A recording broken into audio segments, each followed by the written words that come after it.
একসময় ডিরেক্টরদের বাসায় দারোয়ান ধাক্কা মেরে এত জোরে ধাক্কা মেরেছে আমার এক হাত ড্রেনে মাথাসহ পড়ে আছি।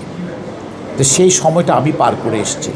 সেই ডিরেক্টর এখন আমার বাসার সামনে এসে স্ক্রিপ্ট দিয়ে যায়, স্ক্রিপ্টটা পড়বেন আর এই টাকাটা রাখুন।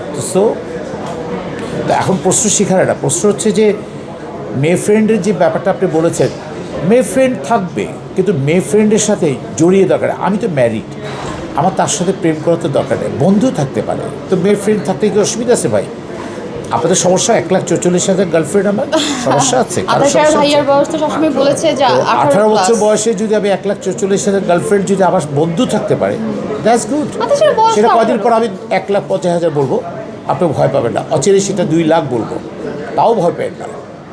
আরও মেয়ের ফ্রেন্ড আমার হবে, এটাই সবই। ছেলে ফ্রেন্ড 1,000 ভালো লাগে। কারণ হচ্ছে মুকিত জাকারিয়া ভাইয়ার বয়স বাড়ে না, এটা সবাই জানে। আমারও সবসময় ওনার সাথে থাকতে থাকতে 18ই মনে হয়। মানে ভাইয়ার সাথে সবসময় গিয়ে ভাইয়াকে দেখি, ভাইয়ের সাথে একসাথে কাজ করি। আর ভাইয়া যেহেতু বলে যে আমার বয়স 18, আমার বয়স কিন্তু 18-র নিচে না, এর জন্য আমি যখন ওনাকে দেখি তখনই মনে হয় যে না, 18 বছর।